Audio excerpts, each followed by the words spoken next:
ಆತ್ಮೀಯ ಸ್ನೇಹಿತರೆ, ನಿಮ್ಮೆಲ್ಲರಿಗೂ ಹೃದಯಪೂರ್ವಕವಾದ ವಂದನೆಗಳು. ಈ ಸೇವೆಯ ಕಾರ್ಯದಲ್ಲಿ ನಮ್ಮೊಂದಿಗೆ ಇದ್ದುದಕ್ಕಾಗಿ ಕೃತಜ್ಞತೆಗಳು.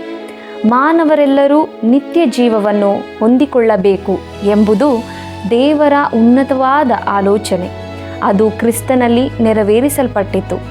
ಮತ್ತಾಯನು ಬರೆದ ಸುವಾರ್ತೆಯ ಅಧ್ಯಯನದಲ್ಲಿ ಕನ್ಯಾಸ್ತ್ರೀಯಲ್ಲಿ ಯೇಸುವಿನ ಜನನ, ಯೇಸುವಿನ ವಂಶಾವಳಿಯ ಪಟ್ಟಿ, ಇವುಗಳ ಗೂಢಾರ್ಥಗಳನ್ನು ತಿಳಿದುಕೊಳ್ಳಲು ನೀವು ಬಯಸುವುದಾದರೆ ಕಾರ್ಯಕ್ರಮವನ್ನು ಪ್ರಾರಂಭದಿಂದ ಕೊನೆಯವರೆಗೂ ವೀಕ್ಷಿಸಿರಿ. ತಪ್ಪದೆ ಕರೆ ಮಾಡಿರಿ. ದೇವರ ಆತ್ಮನ ಸಹಾಯವನ್ನು ಬೇಡಿಕೊಳ್ಳುತ್ತಾ ನಮ್ಮ ಅಧ್ಯಯನವನ್ನು ಪ್ರಾರಂಭಿಸೋಣ. ಆತ್ಮದಲ್ಲಿ ಬಲ ಹೊಂದೋಣ.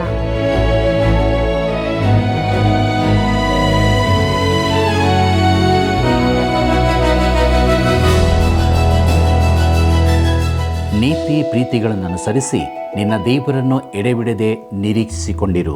ಓಶೇಯನ ಪ್ರವಾದನೆ ಗ್ರಂಥ 12ನೇ ಅಧ್ಯಾಯ 6ನೇ ವಚನ. ಆತ್ಮೀಯ ವೀಕ್ಷಕರೇ, ನಿಮ್ಮೆಲ್ಲರನ್ನು ದೈವಾನ್ವೇಷಣೆ ಸತ್ಯವೇದ ಅಧ್ಯಯನ ಕಾರ್ಯಕ್ರಮಕ್ಕೆ ಬಹು ಪ್ರೀತಿಯಿಂದ ಸ್ವಾಗತಿಸುತ್ತೇನೆ. ಕಳೆದ ಕಾರ್ಯಕ್ರಮದಲ್ಲಿ ಮತ್ತಾಯನು ಬರೆದ ಸುವಾರ್ತೆಯ ಪೀಠಿಕೆಯ ಭಾಗವನ್ನು ಧ್ಯಾನ ಮಾಡಿ ಆತ್ಮೀಕವಾಗಿ ನಾವು ಬಲ ಹೊಂದಿದ್ದೇವೆ. ಇಂದು ನಾವು ಮತ್ತಾಯನು ಬರೆದ ಸುವಾರ್ತೆಯ 1ನೇ ಅಧ್ಯಾಯದ ಧ್ಯಾನವನ್ನು ಪ್ರಾರಂಭಿಸೋಣ. ಇದರ ಮುಖ್ಯ ಪ್ರಸ್ತಾಪ ಯೇಸು ಕ್ರಿಸ್ತನ ವಂಶಾವಳಿ, ಆತನು ಕನ್ಯಾಶ್ರೀಯಿಂದ ಹುಟ್ಟಿದ್ದರ ವಿಚಾರ ಪ್ರಸ್ತಾಪ. ಪ್ರಿಯ ವೀಕ್ಷಕರೇ, ವಂಶಾವಳಿಯ ಬಗ್ಗೆ ನೋಡುವಾಗ ಮತ್ತಾಯನ ಸುವಾರ್ತೆ ಹಾಗೂ ಹೊಸ ಒಡಂಬಡಿಕೆಯನ್ನು ಪ್ರಾರಂಭಿಸುವ ಯೇಸು ಕ್ರಿಸ್ತನ ವಂಶಾವಳಿಯು ಸತ್ಯವೇದದ ಅತಿ ಮುಖ್ಯ ದಾಖಲೆಗಳಲ್ಲೊಂದಾಗಿದೆ. ಅದರ ನಿಖರತೆಯ ಮೇಲೆ ಇಡೀ ಸತ್ಯವೇದ ಆಧಾರಗೊಂಡಿದೆ. ಪ್ರಿಯರೇ, ಇದರಲ್ಲಿ 3 ಭಾಗಗಳಿರುವುದನ್ನು ಗಮನಿಸಬಹುದು. ಅದರಲ್ಲಿ 1ನೆಯದು ಅಬ್ರಹಾಮನಿಂದ ದಾವೀದನವರೆಗೆ, ವಚನ 1ರಿಂದ 6. 2ನೆಯದು ಸೊಲೊಮೋನನಿಂದ ಬ್ಯಾಬಿಲೋನಿಗೆ ಸರಿಯಾಗಿ ಹೋಗುವವರೆಗೆ, ವಚನ 7ರಿಂದ 11. 3ನೆಯದು ಬ್ಯಾಬಿಲೋನಿನ ಸೆರೆಯಿಂದ ಬಡಗಿಯಾದ ಯೋಸೇಫನವರೆಗೆ, ವಚನ 12ರಿಂದ 17. ಪ್ರಿಯ ವೀಕ್ಷಕರೇ, ಆದಿಕಾಂಡ ಪುಸ್ತಕದ ಅಧ್ಯಯನದಲ್ಲಿ ಅದು ಒಂದು ಕುಟುಂಬಗಳನ್ನು ಕುರಿತಾದ ಗ್ರಂಥವೆಂದು ತಿಳಿದುಕೊಂಡೆವು. ಅಲ್ಲಿನ ವಂಶಾವಳಿಗಳು ಮುಖ್ಯ ಸಂಗತಿಗಳಾಗಿದ್ದು, ಅಲ್ಲಿನ ಕೆಲವನ್ನು ನಾವು ಇಲ್ಲಿಯೂ ಕಾಣುತ್ತೇವೆ. ಮೊದಲಿಗೆ ಇದು ನಿಸ್ಸಾರವಾಗಿ ಕಾಣುವುದು ಸಹಜವೇ. ನೀವು ಯಾರಿಗಾದರೂ ಒಂದು ಹೊಸ ಒಡಂಬಡಿಕೆಯ ಪ್ರತಿಯನ್ನು ಕೊಟ್ಟಾಗ ಅದನ್ನು ತೆರೆದ ಕೂಡಲೇ ಈ ವಂಶಾವಳಿಯ ಪಟ್ಟಿ ಕಣ್ಣಿಗೆ ಬಿದ್ದರೆ ಅವರು ಮುಂದಕ್ಕೆ ಓದಲಿಕ್ಕಿಲ್ಲ. ಬಹಳ ವರ್ಷಗಳ ಹಿಂದೆ ಒಬ್ಬ ದೇವಸೇವಕರ ಮಿತ್ರರೊಬ್ಬರು 2ನೇ ಮಹಾಯುದ್ಧದ ಕಾಲದಲ್ಲಿ ಸೈನಿಕರಲ್ಲಿ ಅನೇಕರಿಗೆ ಹೊಸ ಒಡಂಬಡಿಕೆಯ ಪ್ರತಿಗಳನ್ನು ಹಂಚಿದ್ದರು. ಅವರಲ್ಲಿ ಅನೇಕರು ಅದನ್ನು ತೆರೆದು 1-2 ನಿಮಿಷ ಓದಿ ಮತ್ತಾಯನ ಸುವಾರ್ತೆಯ ಆದಿಭಾಗದ ಈ ವಂಶಾವಳಿಯನ್ನು ಕಂಡು ಈ ಪುಸ್ತಕ ನಮಗೆ ಬೇಕಾಗಿಲ್ಲ ಎಂದು ತೀರ್ಮಾನಿಸಿದ್ದರು. ಆದರೆ ನಾವು ಅವರನ್ನು ದೂರುವಂತಿಲ್ಲ. ಪ್ರಿಯರೇ, ಸಾಮಾನ್ಯ ಓದುಗನೊಬ್ಬನು ಬೇರಾವ ಪುಸ್ತಕವನ್ನಾದರೂ, ಉದಾಹರಣೆಗೆ ಮಾರ್ಕನ ಸುವಾರ್ತೆ, ಓದಲು ತೊಡಗಬಹುದು. ಆದರೆ ಇದರಿಂದಾಗಿ ಈ ವಂಶಾವಳಿಯ ಪ್ರಾಮುಖ್ಯತೆ ಕಡಿಮೆಯಾಗಲಾರದು. ಹೊಸ ಒಡಂಬಡಿಕೆಯು ಈ ವಂಶಾವಳಿಯ ನಿಖರತೆಯ ಮೇಲೆ ಆಧಾರಗೊಂಡಿದೆ. ಯಾಕಂದರೆ ಯೇಸು ಅಬ್ರಹಾಮನ ವಂಶದವನು, ದಾವೀದನ ಕುಲದವನು ಎಂದು ಅದು ತಿಳಿಸುತ್ತದೆ. ಇವೆರಡೂ ಪ್ರಾಮುಖ್ಯವಾದದ್ದೇ. ಅಬ್ರಹಾಮನ ವಂಶವೆಂದರೆ ಅದು ಜನಾಂಗಕ್ಕೆ ಸಂಬಂಧಿಸುತ್ತದೆ. ದಾವೀದನ ವಂಶವೆಂದರೆ ಸಿಂಹಾಸನಕ್ಕೆ ಸಂಬಂಧಿಸುತ್ತದೆ. ಆತನು ರಾಜ್ಯ ವಂಶಸ್ಥನಾದವನು. ಪ್ರಿಯರೇ, ಇಸ್ರಾಯೇಲರಿಗೆ ವಂಶಾವಳಿಗಳು ಬಹು ಮುಖ್ಯವಾಗಿದ್ದವು ಮತ್ತು ಅವರಿಗೆ ಕುಲದ ಹಕ್ಕು ಇದೆಯೋ ಎಂಬುದು ಇದರಿಂದ ತಿಳಿದು ಬರುತ್ತಿತ್ತು. ಉದಾಹರಣೆಗೆ, ಇಸ್ರಾಯೇಲ್ಯರು ಸೆರೆಯಿಂದ ಹಿಂತಿರುಗಿ ಬಂದಾಗ ಎಜ್ರನ ಪ್ರವಾದನೆ ಗ್ರಂಥ 2ನೇ ಅಧ್ಯಾಯ 62ನೇ ವಚನದಲ್ಲಿ ಹೀಗೆ ನೋಡುತ್ತೇವೆ: ಇವರು ತಮ್ಮ ವಂಶಾವಳಿ ಪತ್ರಗಳನ್ನು ಹುಡುಕಿದರೂ ಅವು ಸಿಕ್ಕದ ಕಾರಣ ಅಶುದ್ಧರೆಂದು ಯಾಜಕೋದ್ಯೋಗದಿಂದ ತಳ್ಳಲ್ಪಟ್ಟರು ಎಂಬುದಾಗಿ. ನೋಡಿರಿ ಪ್ರಿಯರೇ, ಎಜ್ರನ ಕಾಲದಲ್ಲಿ ಲೇವಿಯ ವಂಶಾವಳಿಯನ್ನು ಹುಡುಕಿ ಸುಳ್ಳು ಹಕ್ಕು ಕೇಳಿದವರನ್ನು ತೆಗೆದು ಹಾಕಲಾಯಿತು. ಮತ್ತು ವಂಶಾವಳಿಗಳು ಸರಕಾರದ ದಾಖಲೆಯಲ್ಲಿದ್ದು ಜನರು ಕೇಳಿಕೊಂಡಾಗ ದೊರಕುತ್ತಿತ್ತು. ನನ್ನ ಪ್ರಕಾರ ಇಸ್ರಾಯೇಲ್ಯರು ದೇವಾಧಿಪತ್ಯ ಪ್ರಜೆಗಳಾದ್ದರಿಂದ ಅವರಿಗೆ ಸಭೆಯೂ ಸರಕಾರವು ಒಂದೇ ಆಗಿದ್ದರಿಂದ ಅವರ ವಂಶಾವಳಿ ದಾಖಲೆಗಳು ದೇವಾಲಯದ ಅಧೀನದಲ್ಲಿದ್ದಿರಬಹುದು. ಕ್ರಿಸ್ತಶಕ 70ರಲ್ಲಿ ದೇವಾಲಯ ನಾಶಗೊಳಿಸಲ್ಪಡುವವರೆಗೆ ಅದು ದೇವಾಲಯದ ವಶದಲ್ಲಿದ್ದು ಅಗತ್ಯವಿದ್ದವರು ಅದನ್ನು ಪ್ರತಿ ಮಾಡಿಕೊಳ್ಳುವ ವ್ಯವಸ್ಥೆ ಇದ್ದಿರಬಹುದು. ಪ್ರಿಯರೇ, ಯೇಸುವಿನ ವೈರಿಗಳು ಇದನ್ನು ವಿಚಾರಿಸಿರಲಿಕ್ಕೂ ಸಾಕು. ಅವರು ಯೇಸುವಿನ ಪ್ರತಿಯೊಂದು ನಡಾವಳಿಕೆಯನ್ನು, ಪುನರುತ್ಥಾನವನ್ನು ಕೂಡ ಸವಾಲೆಸೆದು ಪರೀಕ್ಷಿಸುತ್ತಿದ್ದರು. ಆದರೆ ಅವರು ಆತನ ವಂಶಾವಳಿಯ ಕುರಿತು ಪ್ರಶ್ನೆಯನ್ನೂ ಹಾಕಿರಲಿಲ್ಲವೆಂಬುದನ್ನು ಗಮನಿಸಿರಿ. ಇದಕ್ಕೆ ಕಾರಣ ಅವರು ಅದನ್ನು ಪರಿಶೀಲಿಸಿ ಸರಿಯಾದದ್ದೆಂದು ಕಂಡುಕೊಂಡಿರಬಹುದು. ಪ್ರಿಯ ವೀಕ್ಷಕರೇ, ಇದು ಅತೀ ಮುಖ್ಯ ಸಂಗತಿಯಾಗಿದ್ದು ಯೇಸುವನ್ನು ಒಂದು ಉತ್ತಮ ನೆಲೆಯಲ್ಲಿ ನಿಲ್ಲಿಸುವಂಥದ್ದಾಗಿದೆ. ಆತನ ಬಗ್ಗೆ ಯೋಹಾನ ಬರೆದ ಸುವಾರ್ತೆ 10ನೇ ಅಧ್ಯಾಯ 1 ಮತ್ತು 2ನೇ ವಚನಗಳಲ್ಲಿ ಹೀಗೆ ನೋಡುತ್ತೇವೆ. ಹೇಗೆಂದರೆ, ನಿಮಗೆ ನಿಜ ನಿಜವಾಗಿ ಹೇಳುತ್ತೇನೆ, ಕುರಿ ಹಟ್ಟಿಯೊಳಗೆ ಬಾಗಲಿಂದ ಬಾರದೆ ಮತ್ತೆಲ್ಲಿಂದಾದರೂ ಹತ್ತಿ ಬರುವವನು ಕಳ್ಳನು, ಸುಳುಕೊಳ್ಳುವವನು ಆಗಿದ್ದಾನೆ. ಬಾಗಲಿನಿಂದ ಒಳಗೆ ಬರುವವನು ಕುರುಬನು. ಕುರಿ ಮಂದೆ ಎಂದರೆ ಇಸ್ರಾಯೇಲ್ ಜನಾಂಗ, ಮತ್ತು ಅವರಲ್ಲಿಗೆ ಕಳ್ಳ ದಾರಿಯಿಂದ ಬಾರದೆ ಬಾಗಿಲಿನಿಂದಲೇ ಬಂದವನಾಗಿದ್ದಾನೆ. ಪ್ರಿಯರೇ, ಆತನು ದಾವೀದನ ವಂಶದಲ್ಲಿ, ಅಬ್ರಹಾಮನ ವಂಶದಲ್ಲಿ ಹುಟ್ಟಿದವನು. ಮತ್ತಾಯನು ಇದನ್ನು ನಮ್ಮೆದುರಿಗೆ ತರುವವನಾಗಿದ್ದಾನೆ. ಹಳೆ ಒಡಂಬಡಿಕೆಯಲ್ಲಿ ಮುಂತಿಳಿಸಿದ್ದರ ನೆರವೇರಿಕೆ ಆತನಲ್ಲಿ ಆಯಿತು. ಆದ್ದರಿಂದ ಕ್ರಿಸ್ತನ ವೈರಿಗಳು ಆತನ ವಂಶಾವಳಿಯ ಕುರಿತಾಗಿ ಆತನಿಗೆ ಸವಾಲೆಸೆಯುವುದು ಅಸಾಧ್ಯವಾಗಿತ್ತು. ಅವರು ಆತನನ್ನು ಪ್ರಶ್ನಿಸಲು ಬೇರೆ ಕಾರಣಗಳನ್ನು ಹುಡುಕಬೇಕಾಯಿತು. ನಾನು ಯೌವನಕ್ಕೆ ಕಾಲಿಡುವಾಗ ಸತ್ಯವೇದದಲ್ಲಿ ಆಸಕ್ತಿ ಹುಟ್ಟಿ ಬೇಸಿಗೆ ಶಿಬಿರವೊಂದಕ್ಕೆ ಹೋದೆ.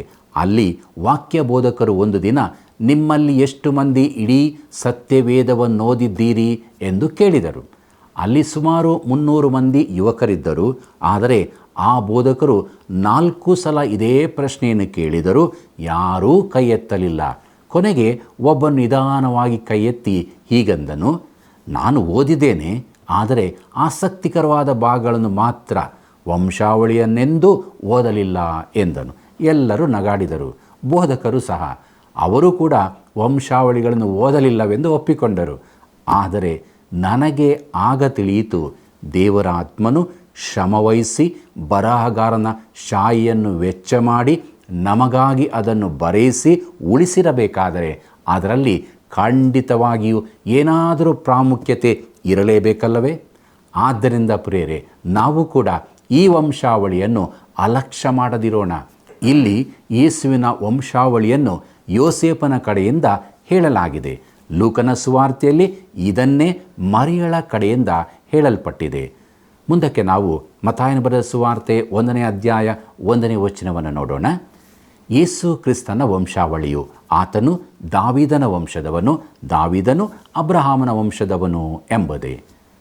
ಪ್ರಿಯ ವೀಕ್ಷಕರೇ, ಯೇಸು ಕ್ರಿಸ್ತನ ವಂಶಾವಳಿ ಎಂಬ ಮಾತು ಮತ್ತಾಯನ ವಿಶೇಷತೆಯಾಗಿದೆ.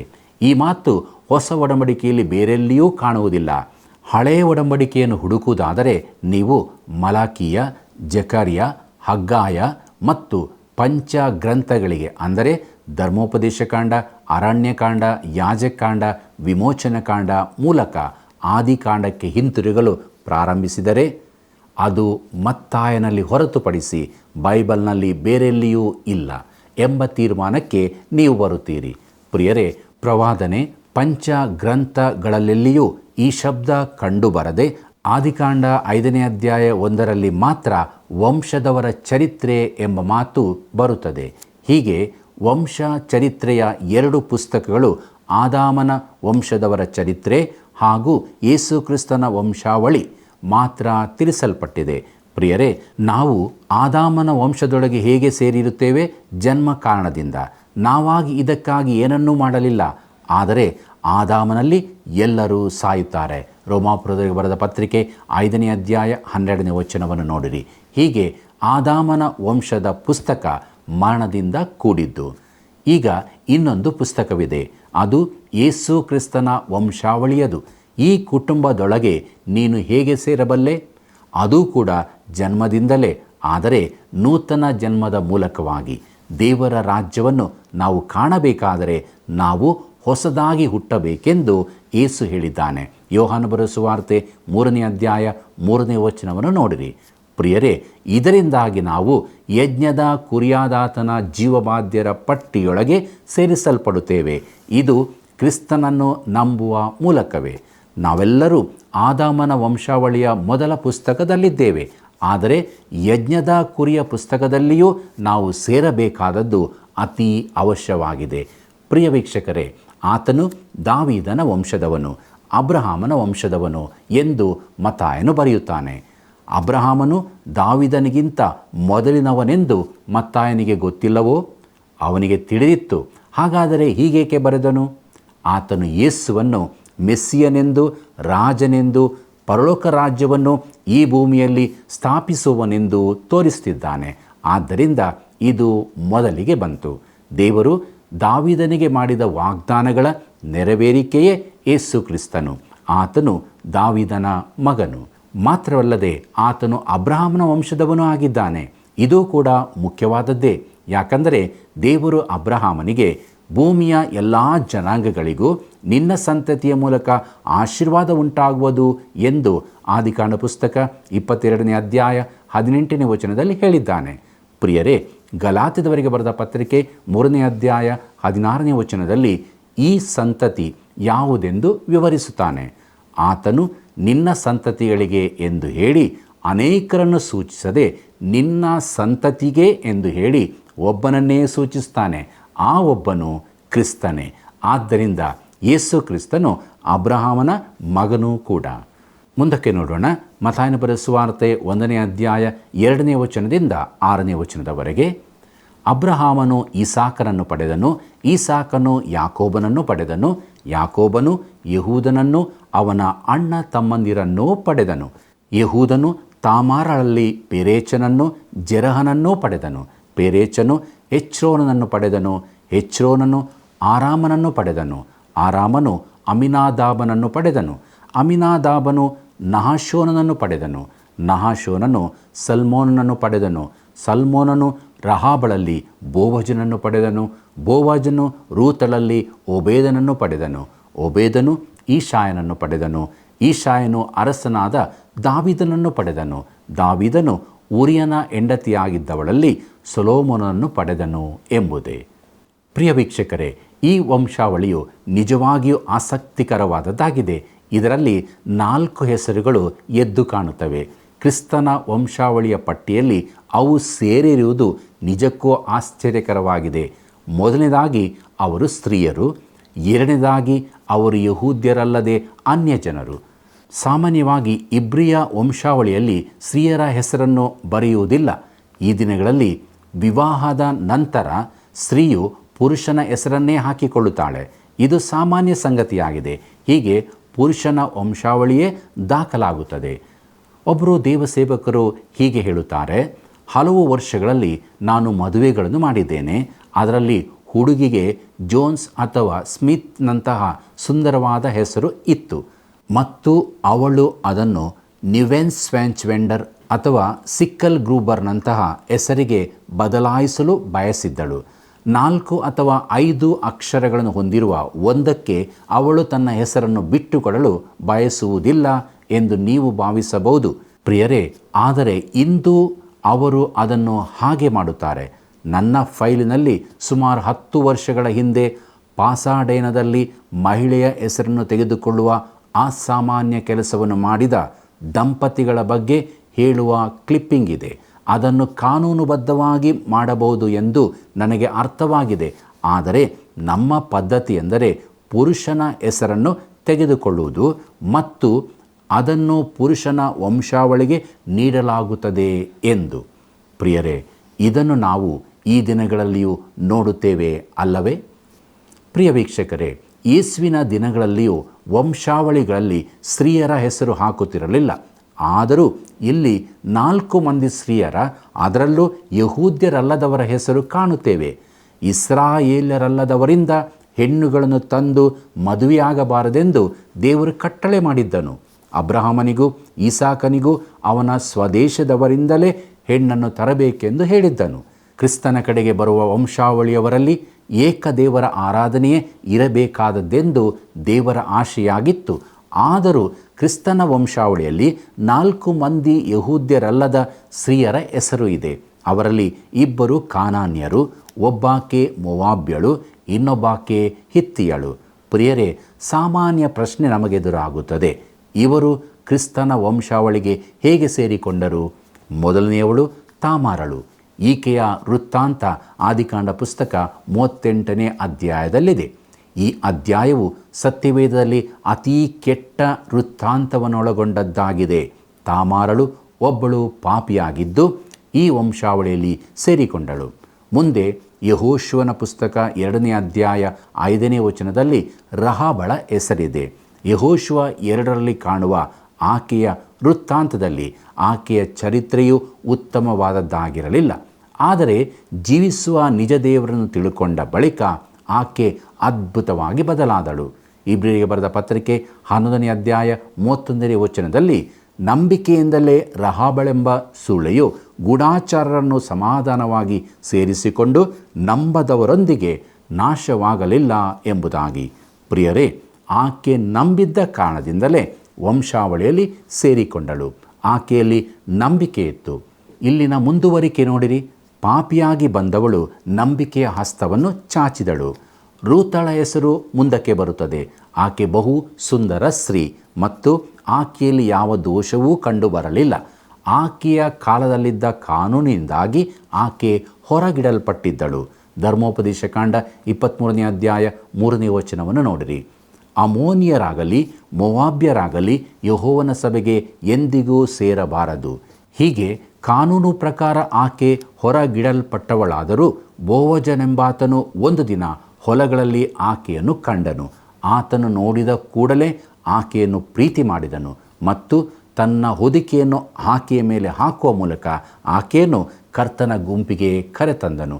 ಆಕೆ ಕೇಳಿದಳು, ಪರದೇಶಿಯಾದ ನನ್ನಲ್ಲಿ ಇಷ್ಟು ಕಟಾಕ್ಷವೇಕೆ ಎಂದು. ರೂತಳ ಪುಸ್ತಕ 2ನೇ ಅಧ್ಯಾಯ 10ನೇ ವಚನವನ್ನು ನೋಡಿರಿ.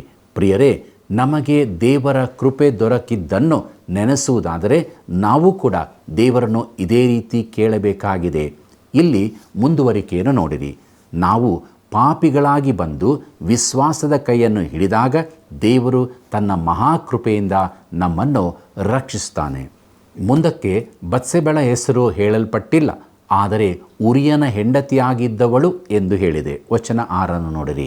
ಆಕೆ ಹೆಸರು ತಿಳಿಸಿಲ್ಲ, ಯಾಕೆಂದರೆ ಆಕೆ ಪಾಪ ಮಾಡಿದ್ದಲ್ಲ, ದಾವೀದನು ಪಾಪ ಮಾಡಿದವನು. ಆದ್ದರಿಂದ ಅವನಿಗೆ ಶಿಕ್ಷೆಯಾಗಬೇಕಿತ್ತು. ಅದು ಆಯಿತು ಕೂಡ. ಪ್ರಿಯರೇ, ವಂಶಾವಳಿಯಲ್ಲಿ ಆಕೆಯ ಹೆಸರು ಸೇರಿಸಲ್ಪಟ್ಟಿದೆ. ಯಾಕಂದರೆ ದೇವರು ತನ್ನ ಮಕ್ಕಳು ಪಾಪ ಮಾಡಿದಾಗ ಅವರನ್ನು ಕೈ ಬಿಡುವುದಿಲ್ಲ. ಒಂದು ಕುರಿ ತನ್ನ ಮಂದೆಯಿಂದ ದೂರ ಹೋಗಿ ಕಳೆದು ಹೋಗಬಹುದು, ಆದರೆ ಅದನ್ನು ಹುಡುಕಿ ಪುನಃ ಹಿಂಡಿಗೆ ಕರೆತರುವ ಕುರುಬನು ನಮಗಿದ್ದಾನೆ. ಆತನು ದಾವೀದನನ್ನು ಹಿಂದಕ್ಕೆ ಕರೆತರುತ್ತಾನೆ. ಹೀಗೆ ಈ ವಂಶಾವಳಿಯಲ್ಲಿಯೂ ರಕ್ಷಣೆಯ ಇಡೀ ವೃತ್ತಾಂತವನ್ನು ನೋಡುತ್ತೇವೆ.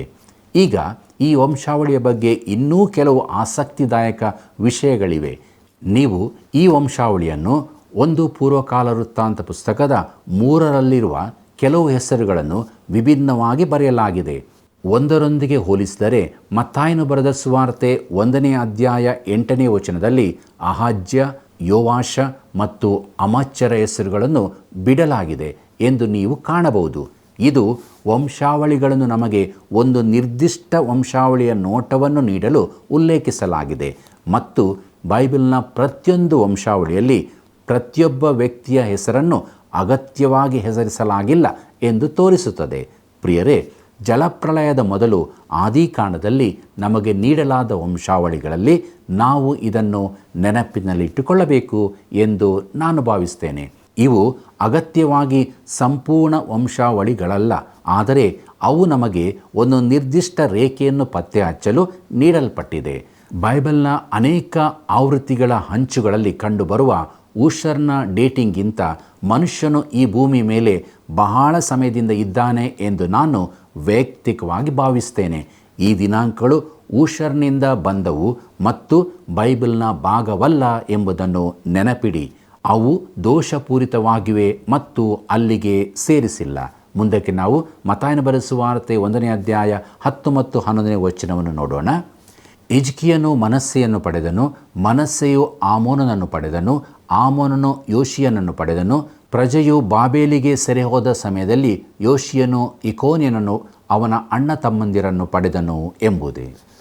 ಪ್ರಿಯರೇ, 11ನೇ ವಚನದಲ್ಲಿ ಮತ್ತಾಯನು ಯೆಹೋಯಾಕೀಮನ ಹೆಸರನ್ನು ಬಿಟ್ಟು ಇಕೋನ್ಯನನ್ನು ಸೇರಿಸಿಕೊಳ್ಳುತ್ತಾನೆ. ಈ ಇಕೋನ್ಯನ ಸಂತತಿಯಲ್ಲಿ ಯಾರೂ ಸಿಂಹಾಸನಕ್ಕೆ ಬಾಧ್ಯರಾಗುವುದಿಲ್ಲವೆಂದು ದೇವರು ಹೇಳಿದ್ದಾನೆ. ಯೆರೆಮೀಯನ ಪ್ರವಾದನೆ ಗ್ರಂಥ 22ನೇ ಅಧ್ಯಾಯ 24ನೇ ವಚನದಲ್ಲಿ ನೋಡಿರಿ. ಯೆಹೋವನು ಹೀಗನ್ನುತ್ತಾನೆ, ನನ್ನ ಜೀವದಾಣೆ, ಯೆಹೋಯಾಕೀಮನ ಮಗನೂ ಯೆಹೂದದ ಅರಸನೂ ಆದ ಕೋನ್ಯನೆಂಬ ನೀನು ನನ್ನ ಬಲಗೈಯ ಮುದ್ರೆಯುಂಗುರವಾಗಿದ್ದರೂ ನಾನು ನಿನ್ನನ್ನು ಅಲ್ಲಿಂದ ಕಿತ್ತು ಹಾಕುತ್ತಿದ್ದೆನು. ಯೆರೆಮೀಯನ ಪ್ರವಾದನೆ ಗ್ರಂಥ 22ನೇ ಅಧ್ಯಾಯ 30ನೇ ವಚನದಲ್ಲಿ ಯೆಹೋವನು ಇಂತೆನ್ನುತ್ತಾನೆ, ಇವನನ್ನು ಮಕ್ಕಳಿಲ್ಲದವನು, ವ್ಯರ್ಥ ಜನ್ಮದವನು ಎಂದು ಪಟ್ಟಿಯಲ್ಲಿ ಬರೆಯಿರಿ.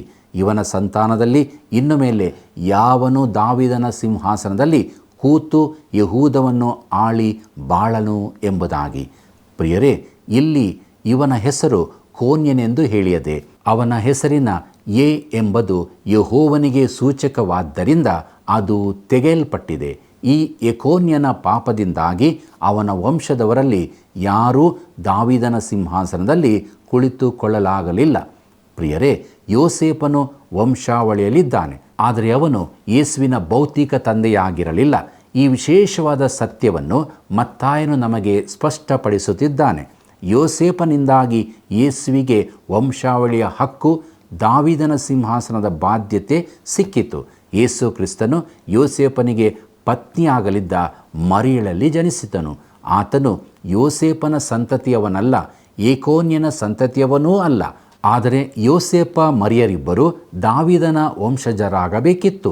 ಅವರಿಬ್ಬರು ದಾವೀದನ ಇಬ್ಬರು ಮಕ್ಕಳ ವಂಶದಲ್ಲಿ ಜನಿಸಿದವರಾಗಿದ್ದರು. ಲೂಕನ ಸುವಾರ್ತೆಯಲ್ಲಿ ನೋಡುವಾಗ ಮರಿಯಳು ದಾವೀದನ ಮಗನಾದ ನಾತಾನನ ವಂಶಜಳೆಂದು ತಿಳಿಯುತ್ತದೆ. ಯೋಸೇಫನು ದಾವೀದನ ಮಗನಾದ ಸೊಲೊಮೋನನ ವಂಶಜನು. ಆದ್ದರಿಂದಲೇ ಕಾನೇಶುಮಾರಿಗಾಗಿ ಅವರಿಬ್ಬರು ಬೆತ್ಲೆಹೇಮಿಗೆ ಹೋಗಬೇಕಾಯಿತು. ಪ್ರಿಯರೇ, ಹೀಗೆ ಈ ವಂಶಾವಳಿಯನ್ನು ಗಮನಿಸುವಾಗ ಅದು ಎಷ್ಟೊಂದು ಆಸಕ್ತಿಕರವೂ ಪ್ರಾಮುಖ್ಯವೂ ಆಗಿದೆ ಎಂದು ತಿಳಿದು ಬರುತ್ತದೆ. ಮುಂದಕ್ಕೆ ನೋಡೋಣ. ಮತ್ತಾಯನ ಬರೆದ ಸುವಾರ್ತೆ 1ನೇ ಅಧ್ಯಾಯ 16ನೇ ವಚನ. ಯಾಕೋಬನು ಮರಿಯಳ ಗಂಡನಾದ ಯೋಸೇಫನನ್ನು ಪಡೆದನು, ಈ ಮರಿಯಳಲ್ಲಿ ಕ್ರಿಸ್ತನೆಂಬ ಯೇಸು ಹುಟ್ಟಿದನು ಎಂಬುದಾಗಿ. ಪ್ರಿಯ ವೀಕ್ಷಕರೇ, ವಚನ 2ರಲ್ಲಿ ಅಬ್ರಹಾಮನು ಇಸಾಕನನ್ನು ಪಡೆದನು ಎಂಬುದಾಗಿ ಹೇಳುತ್ತಾ ಬಂದ ಕ್ರಮವು ಇಲ್ಲಿ ಬದಲಾದದನ್ನು ನೋಡುತ್ತೇವೆ. ಇಲ್ಲಿಂದ 16ನೇ ವಚನದವರೆಗೂ ಪಡೆದನು ಎಂಬ ಶಬ್ದ ಹರಿದು ಬಂದು ಇಲ್ಲಿ ಕೂಡ ಯೋಸೇಫನು ಯೇಸುವನ್ನು ಪಡೆದನು ಎಂಬುದಾಗಿ ಬರಬೇಕಿತ್ತು. ಆದರೆ ಹಾಗಾಗದೆ ಯಾಕೋಬನು ಮರಿಯಳ ಗಂಡನಾದ ಯೋಸೇಫನನ್ನು ಪಡೆದನು, ಈ ಮರಿಯಳಲ್ಲಿ ಕ್ರಿಸ್ತನೆಂಬ ಯೇಸು ಹುಟ್ಟಿದನು ಎಂದು ಬದಲಾಗಿದೆ. ಅಂದರೆ ಯೋಸೇಫನು ಯೇಸುವಿನ ತಂದೆಯಲ್ಲ ಎಂಬ ಅಂಶವನ್ನು ಮತ್ತಾಯನು ಸ್ಪಷ್ಟಪಡಿಸುತ್ತಿದ್ದಾನೆ. ಯೋಸೇಫನು ಮರಿಯಳ ಗಂಡನಾಗಿದ್ದರೂ ಯೇಸುವಿನ ತಂದೆಯಾಗಿರಲಿಲ್ಲ. ಇದರ ಅರ್ಥವೇನು? ಈ ಅಧ್ಯಾಯದ ಮುಂದಿನ ಭಾಗದಲ್ಲಿ ಇದರ ವಿವರಣೆಯನ್ನು ಮತ್ತಾಯನು ತಿಳಿಸಿ ಹಳೇ ಒಡಂಬಡಿಕೆಯ ಪ್ರವಾದನೆಗಳು ಹೇಗೆ ನೆರವೇರಿದವೆಂಬುದನ್ನು ಹೇಳುತ್ತಾನೆ. ಪ್ರಿಯರೇ, ದೇವರಾತ್ಮನು ಬರೆದ ವಂಶಾವಳಿಯು ಬಹು ಪ್ರಾಮುಖ್ಯವಾದದ್ದು. ಯೇಸು ಕ್ರಿಸ್ತನು ಒಳ್ಳೆಯ ಕುರುಬನಾಗಿ ನಮ್ಮ ಜೀವಿತದಲ್ಲಿ ಪ್ರವೇಶಿಸುವಾಗ ನಾವು ಕೂಡ ದೇವರ ಮಕ್ಕಳಾಗಿ ಆತನ ರಾಜ್ಯದಲ್ಲಿ ಪ್ರವೇಶಿಸುವ ಭಾಗ್ಯವನ್ನು ಹೊಂದಿಕೊಳ್ಳುತ್ತೇವೆ. ಹೀಗಾಗುವಂತೆ ದೇವರು ತಾನೇ ನಮಗೆ ಸಹಾಯ ಮಾಡಿ ತನ್ನ ಕೃಪೆಯಿಂದ ನಡೆಸಲಿ. ಪ್ರಾರ್ಥನೆ ಮಾಡೋಣ. ನಮ್ಮನ್ನು ಬಹಳವಾಗಿ ಪ್ರೀತಿ ಮಾಡುವಂಥ ನಮ್ಮ ರಕ್ಷಕನಾದ ಯೇಸು ಸ್ವಾಮಿಯಲ್ಲಿ ತಂದೆಯಾದ ದೇವರೇ, ಮತ್ತಾಯನು ಬರೆದ ಸುವಾರ್ತೆಯ ವಂಶಾವಳಿಗಳ ಧ್ಯಾನದಲ್ಲಿ ಎಷ್ಟೊಂದು ಅದ್ಭುತವಾದ ವಿಚಾರಗಳನ್ನು ನಮಗೆ ನೀನು ತಿಳಿಸಿದೆಯಲ್ಲ, ನಿನಗೆ ಸ್ತೋತ್ರ. ಇದನ್ನು ಅರಿತುಕೊಂಡು ನಾವು ನಮ್ಮ ಜೀವಿತದಲ್ಲಿ ನಾವು ನಿನ್ನ ರಾಜ್ಯಕ್ಕೆ ಸೇರಿದವರು ಎಂಬುದಾಗಿ ಅರಿತುಕೊಂಡು ವಾಕ್ಯದ ಪ್ರಕಾರ ನಡೆಯುವುದಕ್ಕೆ ನಮಗೆ ಸಹಾಯ ಮಾಡು. ತಂದೆಯಾದ ದೇವರೇ, ನಮ್ಮ ವೀಕ್ಷಕ ಬಾಂಧವರು ಎಲ್ಲೆಲ್ಲಿ ಇದ್ದುಕೊಂಡು ಪ್ರಾರ್ಥಿಸುತ್ತಾ ಇದ್ದಾರೋ, ತಮ್ಮ ಭಿನ್ನಹಗಳನ್ನು ಅರಿಕೆ ಮಾಡುತ್ತಾ ಇದ್ದಾರೋ ಅವರ ಪ್ರಾರ್ಥನೆಗಳನ್ನು ಆಲಿಸು, ಅವರಿಗೆ ಸದುತ್ತರವನ್ನು ದಯಪಾಲಿಸಿಕೊಡು.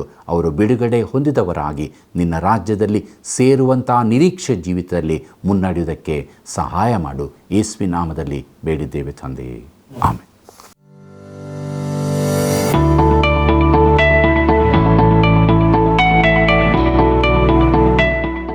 ಇಂದಿನ ಅಧ್ಯಯನಕ್ಕೆ ಒಂದು ಪ್ರಶ್ನೆ. ಮತ್ತಾಯನ ವಂಶಾವಳಿಯ ಪ್ರಕಾರ ದಾವೀದನ ಯಾವ ಮಗನ ಮೂಲಕ ಯೋಸೇಫನ ವಂಶಾವಳಿ ಬರುತ್ತದೆ? ಮತ್ತಾಯನ ವಂಶಾವಳಿಯ ಪ್ರಕಾರ ದಾವೀದನ ಯಾವ ಮಗನ ಮೂಲಕ ಯೋಸೇಫನ ವಂಶಾವಳಿ ಬರುತ್ತದೆ? ಉತ್ತರ ನಾತಾನ, ಸೊಲೊಮೋನ, ಆಮೋನ. ಸರಿಯಾದ ಉತ್ತರವನ್ನು ಆಯ್ಕೆ ಮಾಡಿ ಈಗ ಹೇಳುವ ವಾಟ್ಸಪ್ ಸಂಖ್ಯೆಗೆ ಕಳುಹಿಸಿರಿ. 7618737772.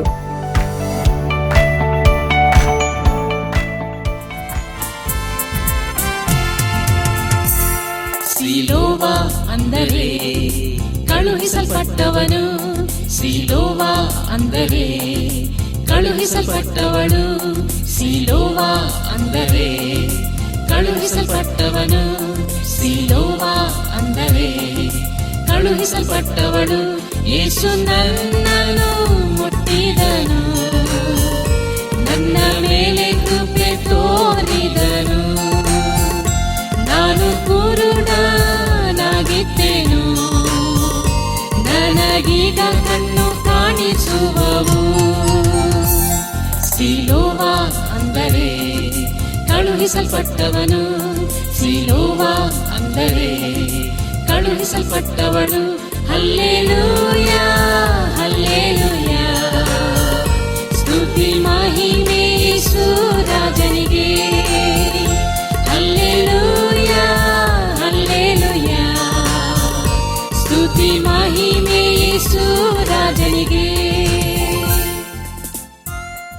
ಪ್ರಿಯರೇ, ಆದಿಕಾಂಡ ಪುಸ್ತಕವು ಕುಟುಂಬ ಪುಸ್ತಕವಾದರೆ ಮತ್ತಾಯನು ಬರೆದ ಸುವಾರ್ತೆಯು ಯೇಸು ಕ್ರಿಸ್ತನನ್ನು ಅರಸನನ್ನಾಗಿ ತೋರಿಸಿಕೊಡುವ ಆತನ ವಂಶಾವಳಿಯ ನಿಖರತೆಯನ್ನು ಸೂಚಿಸುವ ಪುಸ್ತಕವಾಗಿದೆ.